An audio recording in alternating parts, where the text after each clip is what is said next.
the government is foregoing a lot of GST and a lot of income tax, which is something that I am finding it a little hard to digest कि इतना कुछ forgo करने के बाद ban करा जा रहा है। कल जो मैंने वीडियो डाली थी उसके अंदर देयर वर 2 मैसेजेस। एक बंदे ने लिखा कि मेरे तो घर की EMI इसी से जाती है, अब मैं क्या करूंगा, मैं तो अनएम्प्लॉयड हो गया। उधर से किसी और ने लिखा कि मेरे बेटे ने मेरी ज्वेलरी 7 लाख की बेच दी, शुक्र है मेरी वाइफ की बच गई।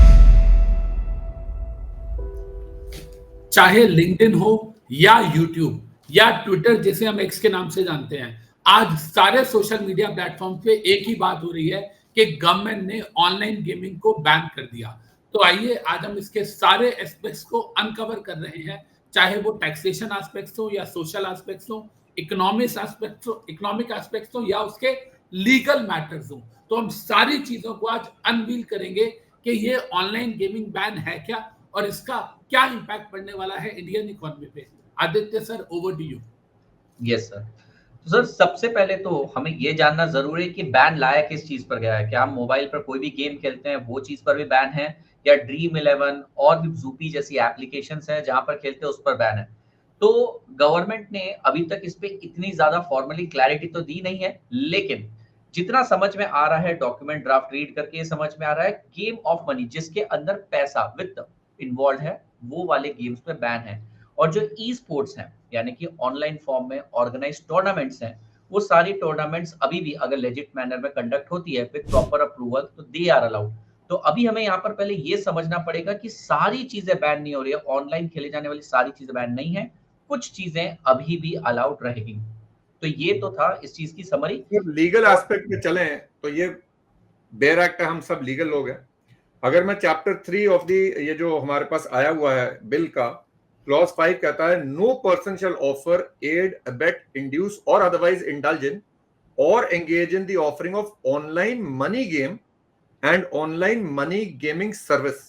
तो 2 वर्ड यूज करे, online money game and online money gaming service जो प्रोवाइड कर रहा है। अगर आप करते हो तो उसके ऊपर पेनल्टीज वगैरह भी लिखाई है। तो एक तरीके से बड़ा क्लियर है कि बैन करा है।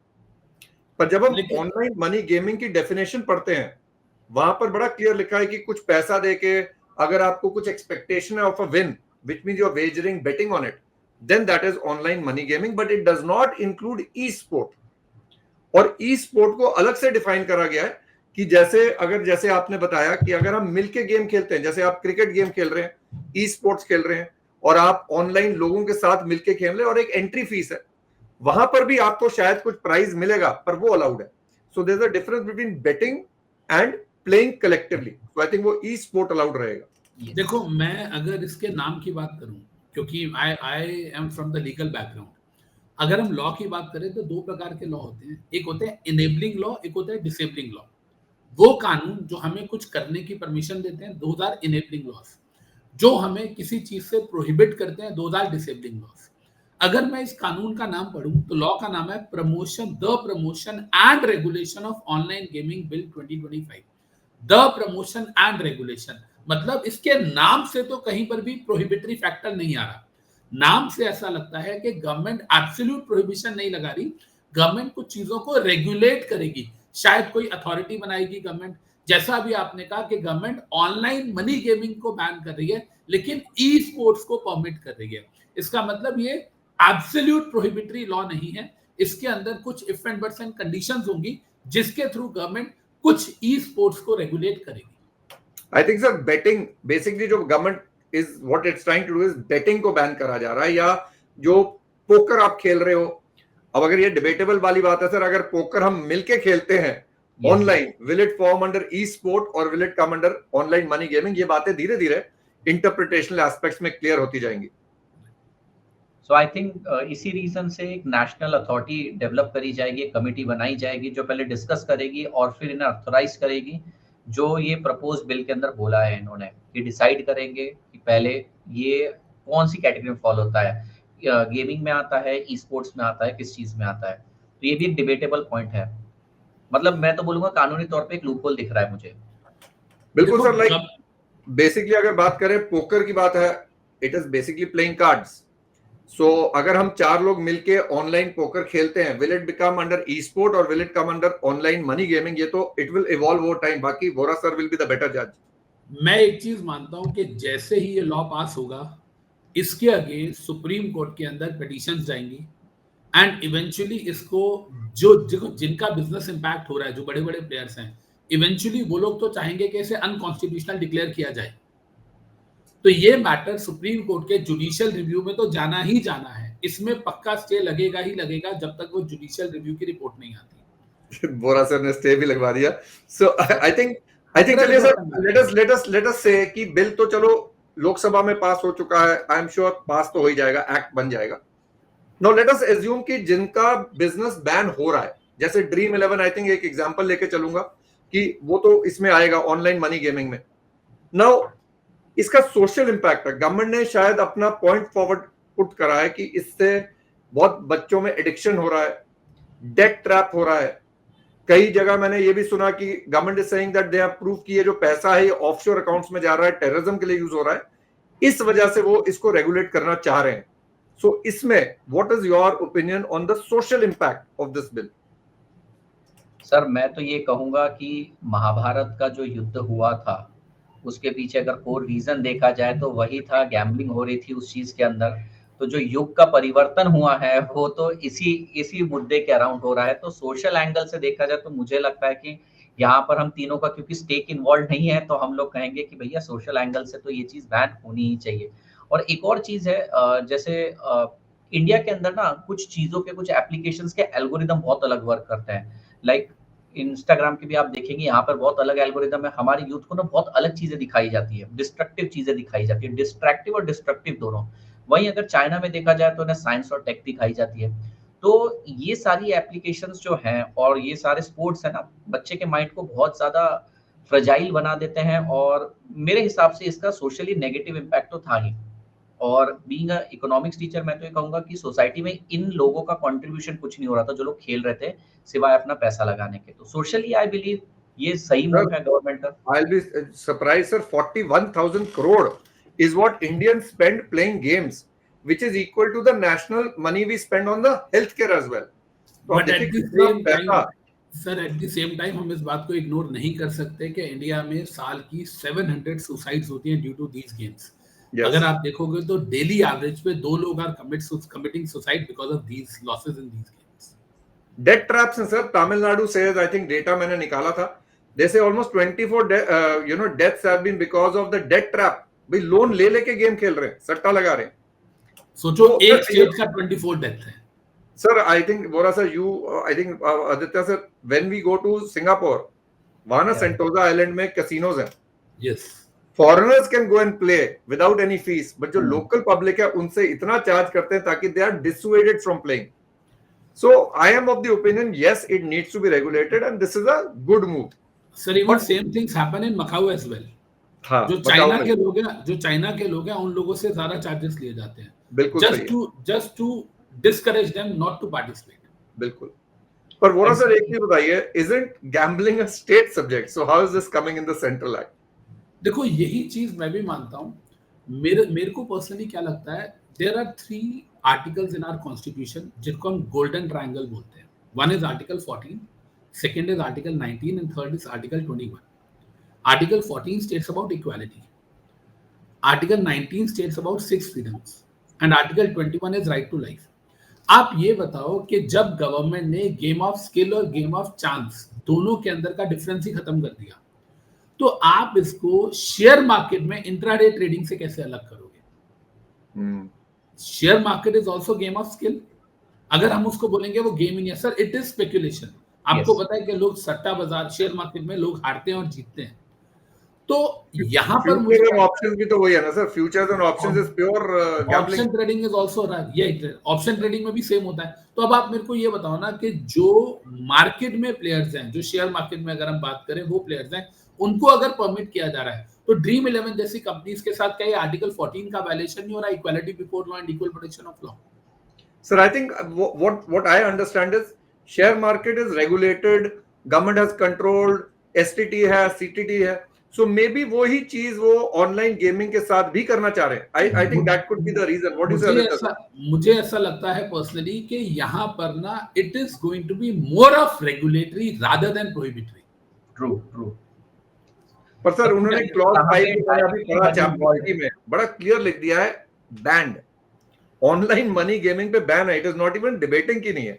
और सर मैं अगर जीएसटी के एंगल से बात करूं, अभी जीएसटी में लॉ में अमेंडमेंट आई थी जहां पर एक्शनेबल क्लेम में ऑनलाइन मनी गेमिंग को ऐड करा गया था to be able to levy GST at 28%। And from what I see sir, almost figures could be इधर, बट 13 से 16,000 करोड़ गवर्नमेंट को जीएसटी फोरगो करना पड़ेगा। इवन सर टीडीएस 194 में इसके ऊपर 30% टीडीएस कटता था। अभी उसके फिगर्स नहीं है भाई कितना एग्जैक्ट है, पर that is also going to be a substantial amount which the government is ready to give up as the revenue. So what we are trying to बताएंगे, Aditya sir is the economist, वो बताएंगे कि economy का क्या होगा, GDP का क्या होगा। इसका इम्पैक्ट बहुत ज्यादा होता है, जैसे कि एक कॉन्सेप्ट भी होता है मल्टीप्लायर का। तो ये जो फिगर्स हमें दिख रहे हैं 20,000 करोड़ से मल्टीप्लाई करके इकोनॉमी में बहुत बड़ा नंबर हो जाते हैं। लगभग अगर मल्टीप्लायर 4-5 टाइम्स हुआ तो इसका इम्पैक्ट तो बहुत ज्यादा पड़ने वाला है। गवर्नमेंट की स्पेंडिंग कंपैरेटिवली और कम हो जाएगी, but what I believe is कि government will find other alternative sources. ये जो चीजें थी ये कुछ सालों पहले तो एग्जिस्ट करती नहीं थी। Now this has become a good revenue source and government is ready to forgo it. कुछ और नया सोर्स आ जाएगा, बट डेफिनेटली जो बाहर से पैसा आता है, इन्वेस्टमेंट आती है, that also gets multiplied, that boost the economy. वो अगर एंगल देखा जाए तो मनी एंगल, तो it is going to disturb economy little bit. और जो मैंने देखा कि कमिटेड कैपिटल भी $30 बिलियन के अराउंड था, that will also not come into country, जिसका बहुत ह्यूज इंपैक्ट हो सकता था। Because this was a very growing industry, बहुत ग्रोइंग इंडस्ट्री है ना, जिसमें फॉरेन इन्वेस्टमेंट बहुत आ रहा था। यस सर, मेरे ख्याल से इसको यहीं पे रोक लगा देना, सरकार का यही इंटेंशन होगा कि यहीं पे रोक देते हैं कि अभी जितनी इन्वेस्टमेंट आई है कंपैरेटिवली कंट्रोलेबल है, आगे जाके सब्सटैंशियल इन्वेस्टमेंट, सब्सटैंशियल अनएम्प्लॉयमेंट हो सकती थी। ये एंगल से सरकार ने ये मूव लिया है, ये लग रहा है। हालांकि अभी यहाँ पर बात करते करते मुझे समझ में डिबेटेबल पॉइंट तो है डेफिनेटली, जैसे स्टॉक मार्केट का सर ने बोला, that comes into a debatable point. Sir ये बताइए, सोशल इंपैक्ट के एंगल से करा गवर्नमेंट ने, do you think this has been done just from the social impact? भाई बच्चों का टाइम वेस्ट हो रहा है, बच्चों का पैसा बहुत ज्यादा इन्वॉल्व हो रहा है एंड डेट ट्रैप हो रहा है, सोसाइटी में शायद if I may use the word betting की आदत पड़ रही है। Is that why you think the government has come up with this? Sir मुझे ऐसा लगता है पर्सनली कि हम जब बेटिंग की बात कर रहे हैं सोसाइटी में, तो जो हमें पिक्चर दिखती है ना, वो सिर्फ ऑर्गेनाइज मार्केट की दिख रही है। अनऑर्गेनाइज मार्केट की अगर हम बात करें तो it is 15x of what organize market is. तो आप अगर इसको मॉरल पुलिसिंग वाली बात अगर हम बात करें तो सर, जब भी आप किसी चीज को ब्लैंकेट बैन लगाएंगे तो शायद वो इलीगल ढंग से शुरू हो जाती है, इफ आई मे आस्क। नहीं सर? That's very true. और सर इसमें तो मुझे ये लगता है कि टोटली सोशल एंगल तो नहीं है, क्योंकि अगर यही करना होता तो अल्कोहल के ऊपर भी बैन लगा दिया जाता। जितनी डेथ यहाँ पर हो रही है उससे कई गुना डेली डेथ जो हो रही है अल्कोहल के कारण हो रही है। और जो सोशल क्राइम्स होते हैं उसके अंदर भी अल्कोहल और ड्रग्स का बहुत ज्यादा इन्वॉल्वमेंट रहता है। अब उसका इम्प्लीमेंटेशन कई स्टेट में बैन करने के बाद वीक है, but that is different story. But government ने बहुत चीजों पर बैन नहीं लगाया, वो हमको दिखकर आ रहा है।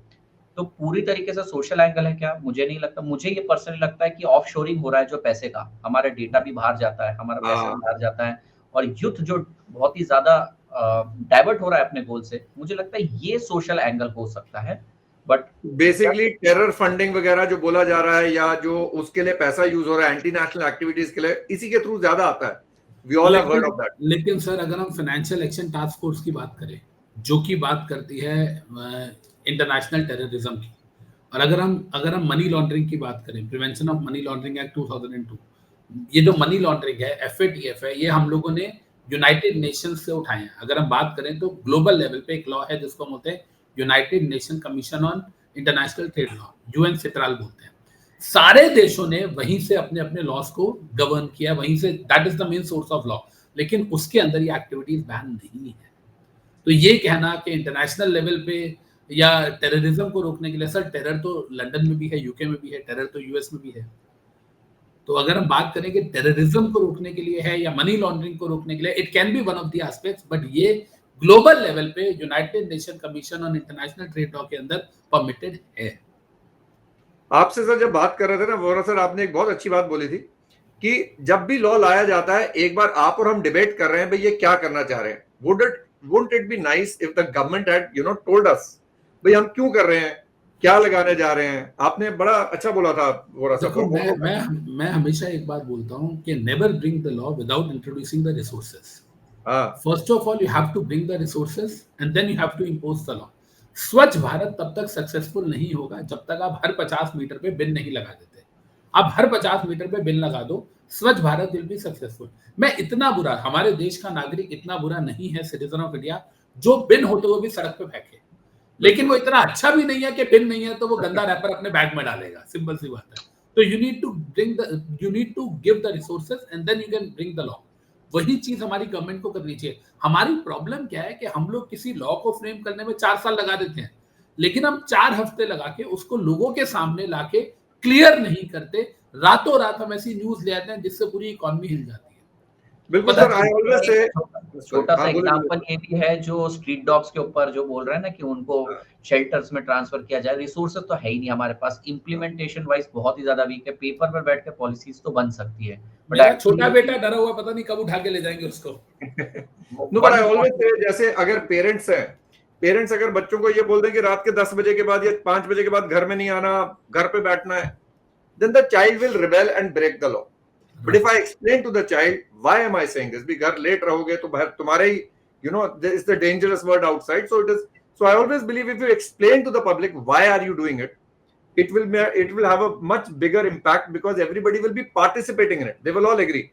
तो मेरे हिसाब से डेमोक्रेसी का मतलब यही है सर। हम बोल तो देते हैं by the people, for the people, of the people, but वो ऑफ द पीपल में ना आपको सेंस ऑफ बिलोंगिंगनेस लाना पड़ेगा। आपको लोगों को, you have to make them, इसको हम कॉर्पोरेट की लैंग्वेज में बोलते हैं वर्कर्स पार्टिसिपेशन इन मैनेजमेंट या क्वालिटी सर्कल।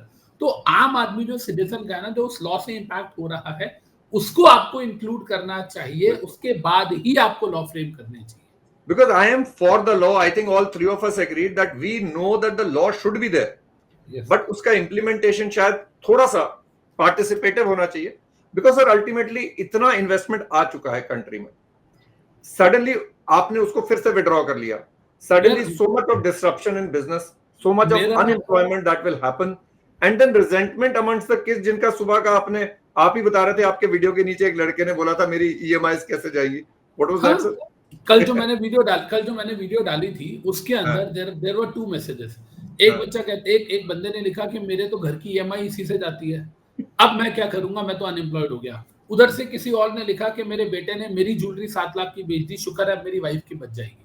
तो there are both aspects in society, both aspects. Yeah sir but इसमें कोई अपना सोर्स ऑफ इनकम बना रहा है, प्राइमरी सोर्स, तो ये तो बहुत ही ज्यादा फ्लक्चुएटिंग रहेगा उसके लिए। ये इसको आप परमानेंट सोर्स ऑफ इनकम तो बना नहीं सकते। ये जो बच्चे ने बोला होगा कि इसकी EMI इसके थ्रू जाती है, मुझे लगता है इसके अंदर तो कभी हैवी लॉसेस के थ्रू और बचा कुचा चला जा सकता ना, तो सब परमानेंट इनकम तो मान नहीं सकते हैं। लेकिन मुझे जो सबसे डिफिकल्ट एंगल लग रहा है ना, वो अभी भी यही लग रहा है कि गवर्नमेंट ने ये सारी जितनी भी फर्म्स थी, कंपनीज थी, ने परमिशन दिए, लाइसेंस दिए और इमीडिएटली विड्रॉ कर रहे हैं। इनको कोई टाइम पीरियड नहीं दिया गया, अभी बता रहे नहीं है कि कितने टाइम तक इन्हें कंप्लाई करना है ये सारी चीजें। बट ये चीज गवर्नमेंट के एंगल से आई बिलीव कि इट इज रॉन्ग कि सडनली कोई चीज लेकर आना जो पहले चीज आपकी अलाउड थी। बिल्कुल। अब होता पता है क्या है, जब हम लॉ की, एडमिनिस्ट्रेटिव लॉ की बात करते हैं, तो अब ये लॉ पास हुआ, सवर्न ने लॉ बनाया, तो अथॉरिटीज को ये डेलीगेशन जाएगी कि हाँ भाई आप इसको एग्जीक्यूट करो, and they will be coming and they will be forcing you to shut down all your businesses. और इसको हम बोलते हैं क्या, इसको बोलते हैं अब्यूज ऑफ डिस्क्रिशन, या हम बोलते हैं एक्टिंग अंडर डिक्टेशन, कि सर हम क्या करें, ऊपर से कानून आ गया, हम कुछ नहीं कर सकते। लेकिन जिन लोगों ने इतना बड़ा इंफ्रास्ट्रक्चर क्रिएट किया है, आपको एक बार उनके बारे में सोचना चाहिए। अब एक बात बताओ सर, 1,22,000 जॉब्स जाती हैं हमारी जैसी कंट्री में, who is going to bear that? 1,22,000 नौकरी। अब सोच के देखो, मेरे को नाम नहीं लेना चाहिए, हमारे मिनिस्टर्स तो बोल देते हैं कि पकोड़े तलना भी रोजगार है, लेकिन आप सोच के देखो 1,22,000 jobs, it's a big hit. उसके बारे में क्या कहना आप लोग? आई थिंक सर ये डिबेट चलता रहेगा, but I think what we touched upon, if I may summarize, law में अभी ये डिबेट है कि ई स्पोर्ट्स में और ऑनलाइन मनी गेमिंग में क्या आएगा। बट ये बात क्लियर है पढ़ के कि ऑनलाइन मनी गेमिंग पे बैन है, एंड उसके ऊपर पेनल्टी वगैरह भी बोला। इनफैक्ट एडवर्टाइजमेंट के रिलेटेड भी अगर आप इनके साथ करते हो, उसके लिए भी प्रोसिक्यूशन और पेनल्टी बोला गया है, from what we read in the first को। From what we understand, social impact positive भी है, but I think we all agree that इस लॉ को लाने से पहले थोड़ा पार्टिसिपेटिव होना चाहिए एंड एकदम से झटका इफेक्ट नहीं होना चाहिए। इतना इन्वेस्टमेंट आया हुआ है, इतना एम्प्लॉयमेंट जनरेट हुआ है, इतना एडवर्टाइजमेंट में जाता है, so it will be a big disruption that is going to come. मेरी तरफ से I think the take away is I am for it, but I believe it should have been a little more participative in the implementation. यही बात sir मैं भी बोलूंगा that it is a beautiful legislation introduced in the ugliest manner. it has to be a bit more clear, ambiguity नहीं होनी चाहिए, clarity होनी चाहिए, वो required है। अगर वो चीज़ है, और मैं फिर से बोलूंगा कि नाम से बैन नहीं लग रहा, नाम is to regulate, to promote।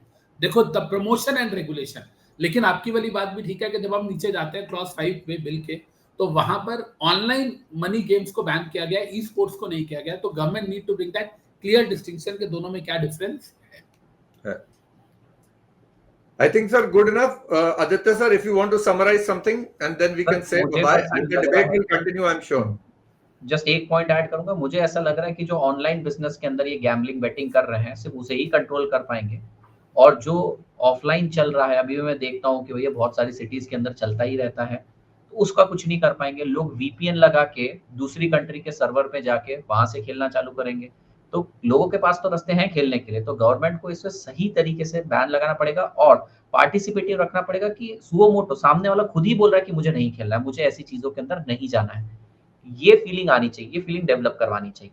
बिल्कुल। मुझे पर्सनली ऐसा लगता है कि इस केस में ना गवर्नमेंट को एज ब्रैकेट भी डिसाइड कर सकती है, गवर्नमेंट इनकम ब्रैकेट भी डिसाइड कर सकती है। If you are having income above so and so, exceeding so and so, only then you can play this, otherwise आप अपनी सोशल कॉस्ट आपकी जो रिवाइज करके आप नहीं खेल सकते।